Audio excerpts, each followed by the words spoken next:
பாக்கியவான்கள், அவர்கள் தேவனை தரிசிப்பார்கள். ஆமா, அவர்கள் என்ன பண்ணுவாங்களா? தேவனை தரிசிக்க முடியும்.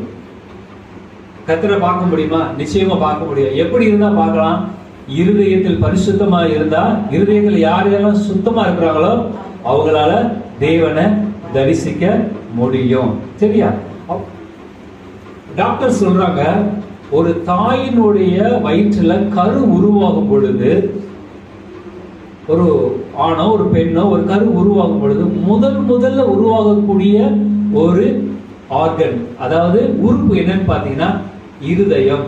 டாக்டர் சொல்றாங்க, ஒரு தாய் கர்ப்பமா இருக்கிறாங்க அப்படின்னா அது கிட்டத்தட்ட ஒரு 22 நாள்ல பாத்தீங்க அப்படின்னா முதல்ல இருதயம் உண்டாகும்.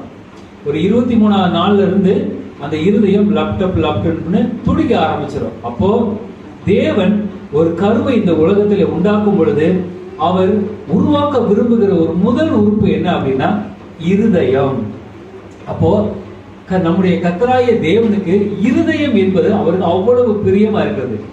ஏன் அவருக்கு கர்த்தர் ஏன் இருதயத்தை விரும்புகிறார்? ஏன் வேதத்துல இருதயத்துக்கு நிறைய இடங்கள் அவர் முக்கியத்துவம் கொடுக்கிறார் அப்படிங்கிற நிறைய விஷயங்களை நம்ம பார்க்க போறோம். அதற்கு ஆதாரமாக தேவனாய கர்த்தருக்கும் இருதயத்துக்கும் என்ன தொடர்பு, ஏன் அதை முக்கியத்துவம் படுத்துகிறார் அப்படிங்கிறது பாத்தீங்கன்னா, சங்கீதம் 73:1 ஆண்டவர் சொல்றாரு, சுத்த இருதயம் உள்ள இஸ்ரவேலருக்கு கர்த்தர் நல்லவராகவே இருக்கிறார் அப்படின்னு சொல்றாரு ஆண்டவர்.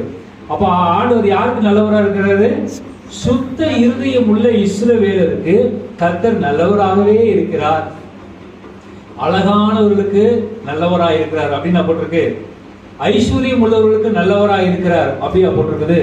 உயர்ந்த ஜாதியில பிறந்தவங்களுக்கு கர்த்தர் நல்லவராக இருக்கு அப்படியா போட்டிருக்கு? கிடையாது.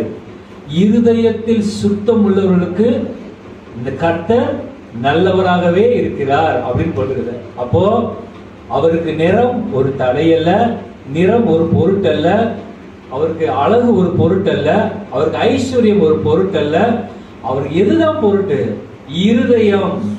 இருதயம் தான் அவருக்கு மிக ரொம்ப முக்கியம். பாருங்களேன், நம்முடைய கர்த்தர் எப்படிப்பட்டவர், அவருடைய குணாதிசயம் எப்படிப்பட்டதுங்கிறத நான் சொல்றேன் பாருங்க.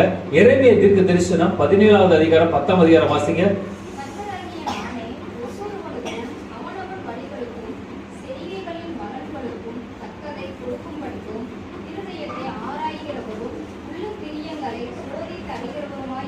ஆமென். கர்த்தர் எப்படிப்பட்டவரா? இருதயங்களை ஆராய்கிற தேவன், உள்ளந்திரியங்களை சோதித்து அறிகிற தேவன். நம்முடைய கர்த்தருக்கு ஒரு குணாதிசயம் உண்டு, ஜனங்களுடைய இருதயங்களை ஆராய்கிற தேவன்.